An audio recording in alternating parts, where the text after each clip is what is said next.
Welcome back my dear students. How are you all? Hope that you all are fine. I'm Jatin Dani. Today we are going to start with the next topic from the chapter 3, that is your electrochemistry. And the name of the topic that we are going to discuss today is your how to find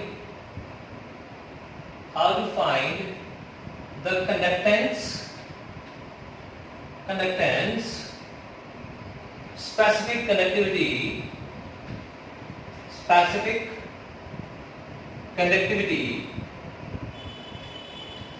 molar conductivity and equivalent conductivity of electrolyte.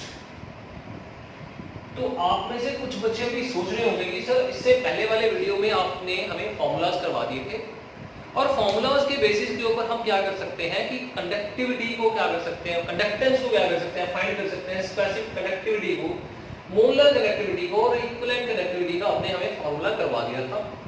But my dear students, हमें यहाँ पे practically, मैं यहाँ पे जो topic की बात कर रहा हूँ उसमें हम प्रैक्टिकली कैसे फाइंड करेंगे, इस चीज के बारे में हम क्या करेंगे, डिस्कस करेंगे. That how we can find the conductance practically and specific conductance and conductivity and your equivalent conductivity. इस चीज को प्रैक्टिकली कैसे हम क्या कर सकते हैं, सॉल्व आउट कर सकते हैं, फाइंड कैसे कर सकते हैं, तो इसके बारे में हम क्या करेंगे, डिस्कस करेंगे. ठीक है. तो सबसे पहले हमारे पास सबसे फर्स्ट टॉपिक है that is your conductance. Conductance मैंने आपको बताया था, is represented by the letter G and conductance is reciprocal of resistance. अगर रेजिस्टेंस का रेसिप्रोकल हम ले लें, कंसीडर कर लें, तो वो किसके इक्वल आ जाएगा, कंडक्टेंस के ही इक्वल आ जाएगा हमारे पास. तो ये तो हमारे पास कंडक्टेंस, अगर हम रेजिस्टेंस को फाइंड कर लेंगे तो वहां से हम इजीली क्या कर सकते हैं, रेजिस्टेंस को फाइंड करेंगे तो वहां से हम क्या कर सकते हैं, कंडक्टेंस को इजीली फाइंड आउट कर सकते हैं. तो अब यहाँ पे देखो कि हमने रेजिस्टेंस को फाइंड करना है. रेजिस्टेंस को फाइंड कैसे किया जाए, ठीक है. तो इसके लिए हम यहाँ पे एक एक्सपेरिमेंट परफॉर्म करेंगे. Experiment name is your Wheatstone bridge.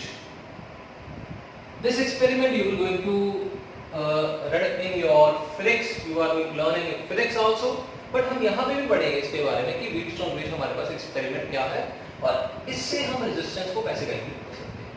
तो सबसे पहले इसके लिए हमें क्या करना पड़ेगा, एक डायग्राम है Wheatstone bridge की, उसको पहले समझना पड़ेगा, तब आपको पता लगेगा कि हम कैसे रेजिस्टेंस को क्या कर सकते हैं, फाइंड आउट कर सकते हैं. तो चलिए देखिए यहाँ पे डायग्राम हमारे पास, ये है हमारे पास Wheatstone bridge, ये रेजिस्टेंस है हमारे पास, let us consider this as R1. ठीक है. ये हमारे पास सेकंड रेजिस्टेंस होगी यहाँ पे. ठीक है. इसको हम कंसीडर कर लेते हैं R3, क्योंकि R2 इधर आ जाएगा हमारे पास, ये हमारे पास आ जाएगा R2 रेजिस्टेंस आ जाएगा. ठीक है. और इधर हमारे पास आ जाएगा R4 रेजिस्टेंस आ जाएगा. तो इन दोनों पॉइंट्स को हम क्या करेंगे, यहाँ पे ज्वाइन कर देते हैं. यहाँ पे हमारे पास आ जाएगा गैल्वेनोमीटर. ठीक है. तो गैल्वेनोमीटर के आने के बाद यहाँ पे पॉइंट, इसको लेट अस सपोज A है हमारे पास, ये हमारे पास है B यहाँ पे, ये आ जाएगा C हमारे पास, ये आ जाएगा D. इसको कनेक्ट कर देते हैं हम लोग यहाँ पे एक बैटरी के साथ अलॉन्ग विद द स्विच. तो हमने इसको एक बैटरी के साथ क्या कर दिया, ज्वाइन कर दिया. अब यहाँ पे जो R1 है, R1 क्या है हमारे पास, this is your variable resistance. ठीक है. R2 क्या है हमारे पास यहाँ पे, अननोन रेजिस्टेंस, और ये जो R3 और R4 हैं, ये कौन से, ये हमारे पास नोन रेजिस्टेंस है. इनके बारे में हमें पता है ऑलरेडी, नॉन रेजिस्टेंस, ये भी हमें नॉन रेजिस्टेंस है, इनके बारे में हमें ऑलरेडी पता है. ठीक है. तो ये हमारे पास एक डायग्राम बन चुकी है जिसमें हमने क्या करना है, सिर्फ और सिर्फ इसको फाइंड करना है, यहाँ पे R2 को फाइंड करना. तो चलिए, अगर R2 को फाइंड करना है तो हम यहाँ पे क्या करेंगे, जो Wheatstone bridge है इसका फॉर्मूला अप्लाई कर देते हैं यहाँ पे, that is R1 by R2 is equal to R3 by R4. ठीक है. इन 4 रेजिस्टेंस में से कौन सा रेजिस्टेंस अननोन है आपके लिए, R2 रेजिस्टेंस इज अननोन. ठीक है. तो इसको फाइंड आउट करना है, तो इसके लिए क्या करेंगे, R2 will be equal to R1 into R4 divided by R3. ये किसके इक्वल आ जाएगा हमारे पास, R2. तो मतलब ये फॉर्मूला अप्लाई करेंगे और आप लोग क्या कर सकते हो, रेजिस्टेंस को फाइंड कर सकते हो। जैसे ही आप लोगों ने रेजिस्टेंस को फाइंड कर लिया, वही तभी एट दैट टाइम आप लोग उसकी कंडक्टेंस को भी फाइंड कर सकते हो bye applying the formula G = 1 ना। तो G = 1 और R आपने अप्लाई किया, तो आपने यहाँ पे रेजिस्टेंस को क्या कर दिया, कैलकुलेट कर दिया, अननोन रेजिस्टेंस। बट यहाँ पे सोचने वाली बात ये है कि ये जो हमारे पास व्हीटस्टोन ब्रिज है, ये वहां पे एप्लीकेबल है जहां पे हमारे पास ये जो अननोन रेजिस्टेंस, हमारे पास कोई मेटल हो या कोई भी ऐसा कंडक्टिव सब्सटेंस हो जो अपने में से इलेक्ट्रिसिटी को पास करने देगा, उसके रेजिस्टेंस को फाइंड आउट करने के लिए यूज करते हैं। बट हमने यहाँ पे कंडक्टेंस किस चीज की फाइंड करनी है, हमने फाइंड करनी है यहाँ पे इलेक्ट्रोलाइट की। इलेक्ट्रोलाइट क्या होगा, एक सॉल्यूशन होगा। तो इलेक्ट्रोलाइट की हम कैसे कंडक्टेंस को फाइंड करेंगे, अब सॉल्यूशन को तो डायरेक्टली यहाँ पे लगा नहीं सकते, ठीक है। तो उसके लिए हमें क्या करना पड़ेगा, सॉल्यूशन जो है उसको एक वेसल में क्या करना पड़ेगा, कंसीडर करना पड़ेगा, ठीक है। जैसे ही हम सॉल्यूशन को वेसल में कंसीडर करेंगे, फिर इस व्हीटस्टोन ब्रिज में क्या कर देंगे, एडजस्ट कर देंगे। तो सबसे पहले आप लोग एक काम करो, इस फॉर्मूला को दिमाग में अच्छे से रख लो, ठीक है। व्हीटस्टोन ब्रिज का फॉर्मूला है, इसको मैं रख कर रहा हूं। यहाँ पे एक डायग्राम होगी, that is of electrolyte in a vessel. तो आपको क्लियर हो जाएगा कि हम इलेक्ट्रोलाइट इन अ वेसल को यहाँ पे क्या करेंगे, व्हीटस्टोन ब्रिज में एडजस्ट करेंगे, ठीक है। तो जल्दी से इस फॉर्मूला को क्या कर लो, नोट कर लो बच्चा को। चलिए नोट कर दे रहा इसको। अब यहाँ पे देखो, मेरे पास यहाँ पे जो अननोन रेजिस्टेंस है वो कोई वायर नहीं है, ठीक है। मेरे पास यहाँ पे जो अननोन रेजिस्टेंस कोई वायर नहीं है, वो एक सॉल्यूशन है। सॉल्यूशन जो होगा वो किसमें होगा, वेसल में ही होगा। तो यहाँ पे हम एक वेसल कंसीडर कर रहे हैं, ये रहा हमारे पास एक वेसल है, ठीक है। ये जो वेसल है हमारे पास नॉन कंडक्टिंग होगा। ये किस चीज का बना हुआ है, ये बना हुआ है हमारे पास पैराफिन वैक्स का बना हुआ है, paraffin glass, not wax, paraffin glass का बना हुआ है, पैराफिन ग्लास, ठीक है। तो इसके बाद देखो यहाँ पे हमारे पास इसके ऊपर एक, हमने इसको ब्लॉक कर दिया यहाँ पे, ठीक है। ऊपर से इसको बंद कर दिया बाय अप्लाइंग स्टॉपर अप्लाई कर दिया यहाँ पे। इसके बाद नेक्स्ट क्या होगा हमारे पास, यहाँ पे मैंने एक प्लैटिनम के इलेक्ट्रोड्स रख दिए हैं, ठीक है। तो प्लैटिनम के इलेक्ट्रोड्स जो है हमने इसको फर्दर यहाँ पे इधर भी हमारे पास, ये क्या हमारे पास, this are your connecting wires, ठीक है। अब जिस इलेक्ट्रोलाइट का आपको कंडक्टेंस फाइंड करनी है वो इसके सॉल्यूशन के बीच में आ जाएगा हमारे पास, ठीक है। इसकी हमने क्या फाइंड करनी है, कंडक्टेंस फाइंड करेंगे हम, ठीक है। अब देखो यहाँ पे ये जो है हमारे पास, दिस इज योर, ये जो हमारे पास यहाँ पे प्लेट्स हैं, इलेक्ट्रोड्स हैं, ये है हमारे पास प्लैटिनाइज्ड प्लैटिनम इलेक्ट्रोड। इसकी स्टोरी अभी डिस्कस करेंगे कि इसको प्लैटिनाइज्ड प्लैटिनम इलेक्ट्रोड क्यों बोला गया। अब कुछ बुक्स में जो डायग्राम होगी हमारे पास समवट डिफरेंट भी बनी हो सकती है, किस चीज की, हमारे पास इलेक्ट्रोलाइट सॉल्यूशन की जो होगी, मतलब किस कंटेनर में है। जैसे कि हमारे पास पैराफिन ग्लास वेसल था हमारे पास, कई बार क्या होता है जो डायग्राम होती है बड़ी सिंपल सी डायग्राम होती है इसकी, वेसल की क्या होगा, एक ऐसे छोटा सा वेसल होगा हमारे पास, ठीक है। उसमें क्या होगा हमारे पास, इलेक्ट्रोलाइट इसमें होगा, तो यहाँ पे मेरे पास इलेक्ट्रोड्स होंगे, ऐसे इलेक्ट्रोड्स के साथ यहाँ पे हमने प्लैटिनाइज्ड प्लैटिनम को क्या कर रखा है, एडजस्ट कर रखा है, ठीक है। ये आपके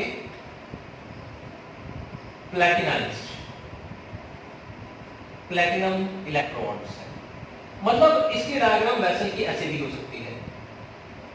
ये जो है आपके पास दो वायर्स हैं, इनको क्या बोलेंगे, these are called connecting wires. You can say any diagram, you can take any vessel, any shape you can take. But आपको तो मीनिंग ये है कि आपने इस इलेक्ट्रोलाइट की क्या फाइंड करनी है, कंडक्टेंस को फाइंड करना है, ठीक है। तो ये जो कनेक्टिंग वायर्स हैं हमारे पास इस बी एंड सी के बीच में एडजस्ट हो जाएंगी, लग जाएंगी यहाँ पे। तो इससे क्या हो जाएगा, मेरा फिर व्हीटस्टोन ब्रिज जो है वो क्या हो जाएगा, कंप्लीट हो जाएगा, ठीक है।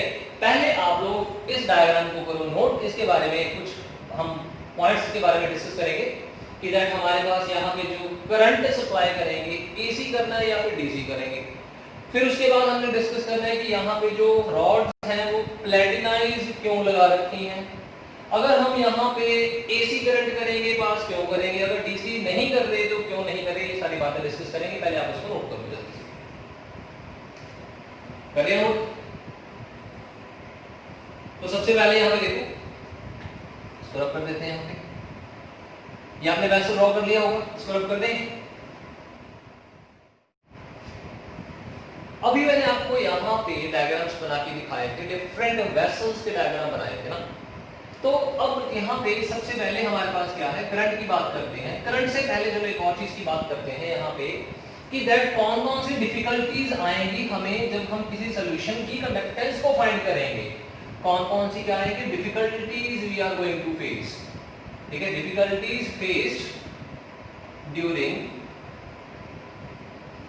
Calculating the conductance. कंडक्टेंस को कैलकुलेट करने के लिए किस चीज की कंडक्टेंस को, इलेक्ट्रोलाइट को, तो वो डिस्कस करेंगे हम डिफिकल्टीज के बारे में। सबसे पहली डिफिकल्टी है कि हमारे पास जिस चीज की हमें कंडक्टेंस, हमने कंडक्टेंस को फाइंड करना है, वो हमारे पास एक सॉल्यूशन है, the electrolyte is a solution, ठीक है, electrolyte is a solution. Solution को एडजस्ट करना यहाँ पे डिफिकल्ट था, so that's why we are going to take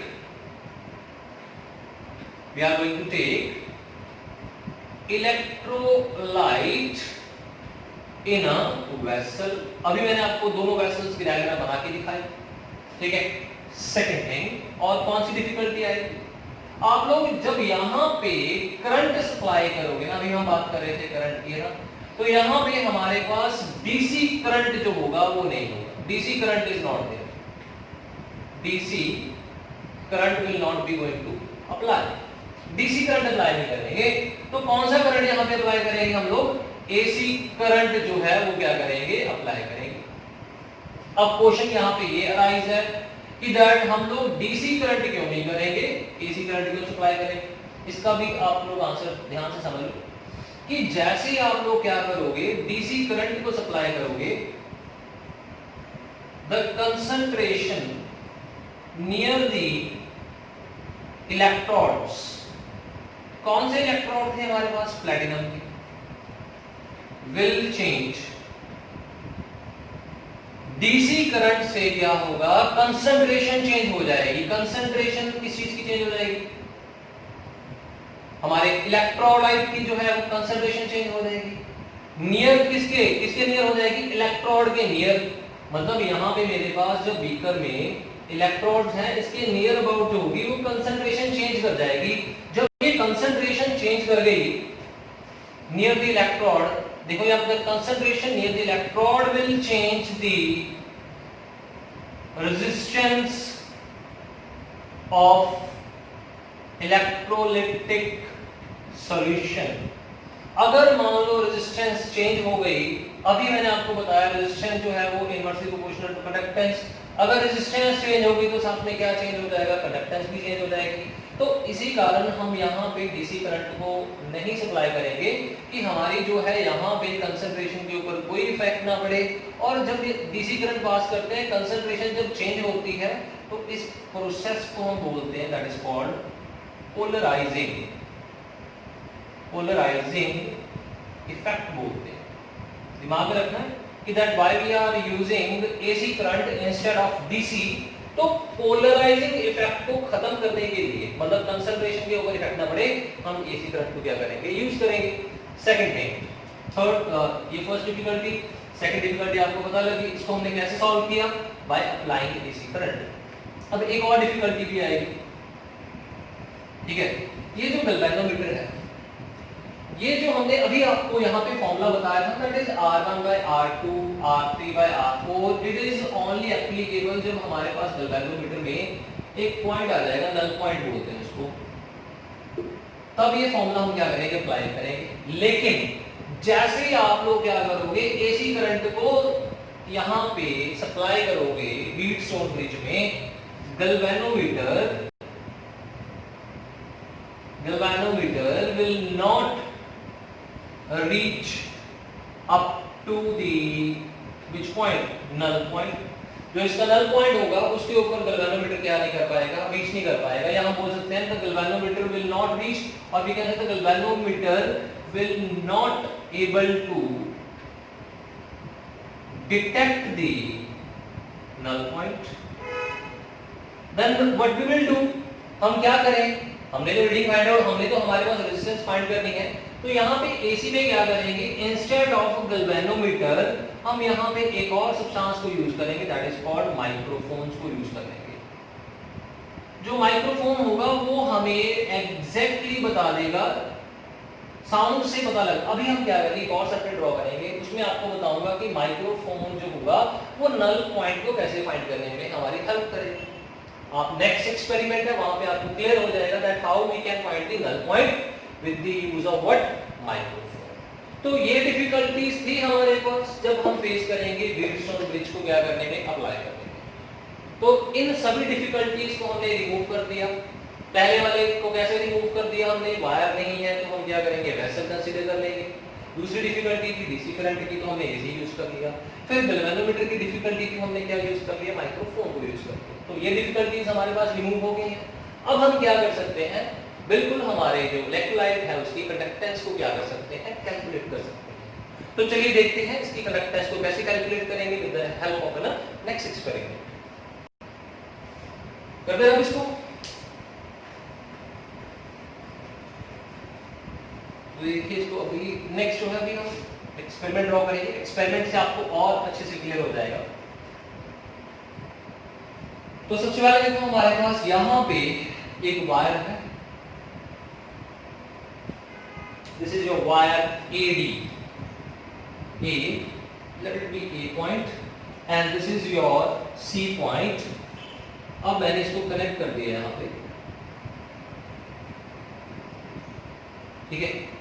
ये मेटल पीस है हमारे पास, यहाँ एक सर्किट कंप्लीट करेंगे, इसका रेजिस्टेंस लगी हुई है यहाँ पे R, इसको फर्दर कनेक्शन यहाँ पे, ठीक है।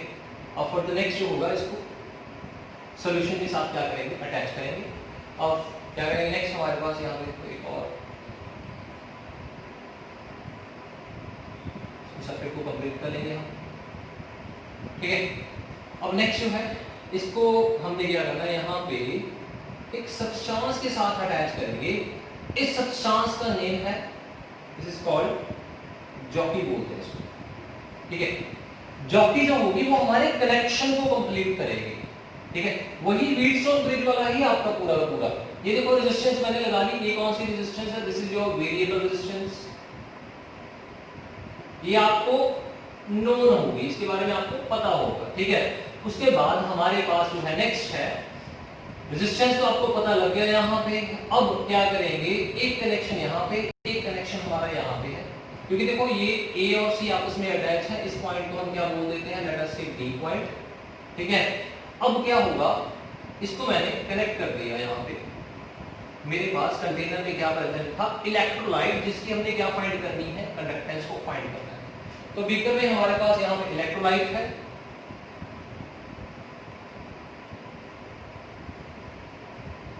ये हमारे पास प्लैटिनाइज्ड प्लैटिनम इलेक्ट्रोड्स हैं, इसको भी कनेक्ट कर दिया हमने यहाँ। ये हमारे पास क्या है यहाँ पे solution, this is your electrolyte. इसकी कंडक्टेंस के बारे में हम भी बात करेंगे। तो ये आपके दोनों जो है ये क्या है हमारे पास, this is your platinized platinum electrodes है आपके, ठीक है। अब क्या करेंगे, यहाँ पे जो रीडिंग है कैसे कैलकुलेट करेंगे, विद यहाँ पे हमारे पास दिस इज द सोर्स। ये हमारे पास क्या सोर्स है, ये कौन सा सोर्स है, this is your alternate current का सोर्स है हमारे पास। इसको मैंने कनेक्ट कर रखा है यहाँ, ठीक है। अब ये जो जॉकी है हमारे पास, इसके साथ हम क्या कर देंगे, फर्दर अटैच इसको हम क्या करेंगे, देखो सॉल्यूशन भी अटैच हो गया हमारे पास, सारा कुछ अटैच हो चुका है। अब जो हम रीडिंग कैलकुलेट करेंगे विद द हेल्प ऑफ क्या करेंगे, माइक्रोफोन की हेल्प से क्या करेंगे, रीडिंग को कैलकुलेट करेंगे। जैसे हम क्या करेंगे, माइक्रोफोन की हेल्प से रीडिंग को कैलकुलेट करेंगे, मैंने अभी आपको बताया था इससे पहले वाले में कि दैट हम यहाँ पे एसी करंट सप्लाई कर रहे हैं। जो एसी करंट होगा वो गैल्वेनोमीटर जो है इसका क्या नहीं कैलकुलेट कर पाएगा, नल पॉइंट। तो नल पॉइंट को कैसे कैलकुलेट करेंगे हम, किसकी हेल्प से कैलकुलेट करेंगे, माइक्रोफोन की हेल्प से कैलकुलेट करेंगे। अब आप लोगों ने क्या करना है, जैसे ये जो जॉकी होगी ना, ये ऐसे पॉइंटर होगा, इस पॉइंटर को हम यहां से स्टार्ट करेंगे। जब इसके साथ हम कनेक्ट करेंगे ना तो क्या होगा, आपको माइक्रोफोन में ना साउंड सुनाई देगा। जैसे जैसे हम माइक्रोफोन जॉकी को इसके ऊपर हम क्या करेंगे, साथ में टच करते आगे पीछे मूव करेंगे ना, फॉरवर्ड एंड बैकवर्ड मूव करेंगे इसको आगे और पीछे ना, तो क्या होगा, एक ऐसा पॉइंट आएगा जहां पे जाके माइक्रोफोन में जो आपको साउंड सुनाई दे रहा है वो क्या हो जाएगा, मिनिमम हो जाएगा, मिनिमम साउंड हो जाएगा। दिमाग में रखना बच्चा, जब माइक्रोफोन का साउंड मिनिमम हो जाएगा उस पॉइंट को हम कौन सा पॉइंट बोलते हैं, नल पॉइंट बोलते हैं। और एट दैट टाइम आपने वहां पे जॉकी को क्या कर देना, फिक्स कर देना है उस वायर के साथ। और हमने यहां पे इसको डी पॉइंट मान लिया है। It is a point, it is a point where sound is minimum. यहां पे हमारी जो साउंड होगी किसमें सुनेंगे आपको, माइक्रोफोन में, वो क्या हो जाएगी, मिनिमम हो जाएगी डी पॉइंट के ऊपर। तो अब क्या करेंगे, यहां पे हम लोग, यहां पे हम रेजिस्टेंस की बात करेंगे कि दैट यहां पे रेजिस्टेंस को कैसे कैलकुलेट कर सकते हैं। तो रेजिस्टेंस को कैलकुलेट करने के लिए आपको वही फॉर्मूला लगाना पड़ेगा जो मैंने आपको बताया था, that is R1 by R2 is equal to R3 by R4। ठीक है, R2 क्या था, रेजिस्टेंस। कौन सी रेजिस्टेंस थी, ये अननोन रेजिस्टेंस थी। अब यहां पे आप किसकी रेजिस्टेंस को फाइंड कर रहे हो, इलेक्ट्रोलाइट। लेट अस सपोज इसकी रेजिस्टेंस जो है कितनी है, x सपोज करो, ठीक है। इसकी रेजिस्टेंस हमें पता है कितनी है, R, ठीक है। अब इसकी रेजिस्टेंस जो होगी, दो रेजिस्टेंस और है, R3 and R4। This is R3 and this is R4। मतलब R3 क्या है हमारे पास, AD की रेजिस्टेंस है, और R4 क्या है हमारे पास, DC की रेजिस्टेंस है यहाँ पे। तो अब क्या करेंगे, यहाँ पे हम लोग यहाँ इसी वायर में, ठीक है, यहाँ पे हम फॉर्मूला वही अप्लाई कर देते हैं, दैट इज R क्या है आपका, वेरिएबल रेजिस्टेंस। ये आपको नोन है ऑलरेडी वैल्यू। डिनोमिनेटर में क्या आ जाएगा, R2 आ जाएगा। R2 की वैल्यू कितनी मैंने बताई आपको, x क्यों मैंने आपको सपोज करने के लिए बोला है, क्योंकि हमें इसकी रेजिस्टेंस को के बारे में नहीं पता, हमें इसको फाइंड करना पड़ेगा। तो मैं इसको x सपोज कर लेता हूं, यहां पे इज इक्वल टू क्या आ जाएगा, R3 क्या है हमारे पास, रेजिस्टेंस ऑफ, रेजिस्टेंस किस चीज की रेजिस्टेंस है, that is of AD upon R4 क्या है हमारे पास, DC। हम यहां लिखेंगे रेजिस्टेंस किस चीज की है, ये DC की रेजिस्टेंस है, ठीक है। यहां पे देखो R एज इट इज नीचे आ जाएगा, X रेजिस्टेंस AD कितना है हमारे पास, रेजिस्टेंस के लिए हम यहां पे बोलेंगे लेंथ, पैरेलल प्रोपोर्शनल है ना, तो लेंथ कितना आ जाएगा हमारे पास, AD आ जाएगा, अपॉन किसकी लेंथ आ जाएगी, लेंथ ऑफ DC आ जाएगी। तो x को फाइंड करना है, x क्या है हमारे पास, x will be equal to, हम लिखेंगे यहाँ पे DC की लेंथ आ जाएगी, अपॉन क्या आ जाएगा हमारे पास, AD की लेंथ आ जाएगी, इनटू क्या आ जाएगा, R आ जाएगा। अब ये जो x है ये क्या है हमारे पास, this is your unknown resistance. यहां पे आप लोग DC, AD और R की वैल्यू पुट करके, ठीक है, क्या कैलकुलेट कर सकते हो, अननोन रेजिस्टेंस को कैलकुलेट कर सकते हो। मैंने अभी आपको समझाया था कि अननोन रेजिस्टेंस जो है वो किस चीज में हेल्प करेगी, फाइंड करने के लिए, कंडक्टेंस। क्योंकि कंडक्टेंस का फार्मूला क्या था हमारे पास, 1/x। जैसे आपने x फाइंड कर लिया, यहाँ पे आप लोग उसको पुट कर दोगे, तो वहां से आप लोग क्या फाइंड कर लोगे, अपनी कंडक्टेंस को कैलकुलेट कर लोगे। सो बाय दिस मेथड, इस पूरे एक्सपेरिमेंट से हम लोग क्या कर सकते हैं, कंडक्टेंस को फाइंड कर सकते हैं। इसकी कंडक्टेंस को फाइंड कर सकते हैं, इलेक्ट्रोलाइट की कंडक्टेंस को, by keeping electrolyte in a vessel and by applying AC current. अब यहाँ पे एक और क्वेश्चन था कि इसको प्लेटिनाइज्ड प्लेटिनम इलेक्ट्रोड क्यों बोला है। सबसे पहले ये प्लेटिनाइज्ड क्या चीज है, जो हमारे पास प्लेटिनम के इलेक्ट्रोड होंगे हम इसके सरफेस के ऊपर छोटे छोटे जो होंगे ना, स्मॉल पीस इसको बोल सकते हैं, स्मॉल पीस ऑफ प्लैटिनम जो है वो क्या कर देंगे हमारे पास अटैच कर देंगे, ठीक है। तो जब इसके साथ मतलब प्लैटिनम के सरफेस के ऊपर हमने प्लैटिनम के स्मॉल पीसेस को अटैच कर दिया, तो इसको क्या बोलेंगे हम, प्लैटिनाइज्ड प्लैटिनम बोलेंगे। अब क्वेश्चन यहाँ पे एक और अराइज हो रहा है, सर दैट प्लैटिनाइज्ड प्लैटिनम को क्यों यूज किया, हम डायरेक्टली प्लैटिनम को क्यों नहीं कर सकते? इसका रीजन ये है कि अगर हम प्लैटिनाइज्ड प्लैटिनम को यूज करेंगे तो क्या करेगा, इट हेल्प्स, यहाँ पे लिखते हैं इसको, चलो आपको बता ही देता हूं, that it helps to reduce the polarisation effect. जो पोलराइजेशन इफेक्ट मैंने अभी आपको बताया था, पोलराइजेशन इफेक्ट कब अराइज होगा, जब इसमें डीसी करंट को पास करेंगे।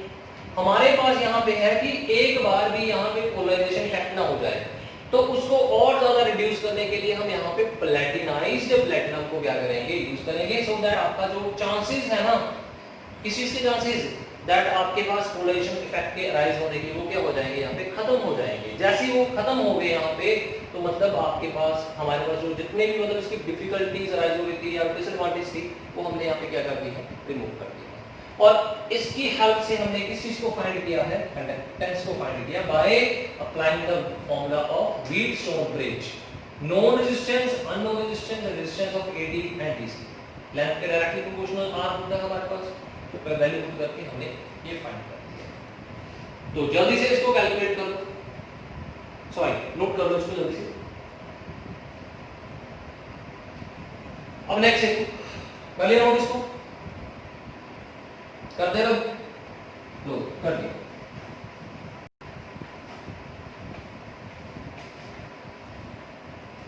तो यहां पे अभी आप लोगों ने क्या कैलकुलेट किया था, कंडक्टेंस को कैलकुलेट किया, ठीक है। और भी चीजें यहाँ पे कैलकुलेट करने वाली है यहाँ पे, ठीक है। कंडक्टेंस को आपने कैलकुलेट कर लिया, मतलब आपने किस चीज को कैलकुलेट कर लिया, जी को कैलकुलेट कर लिया।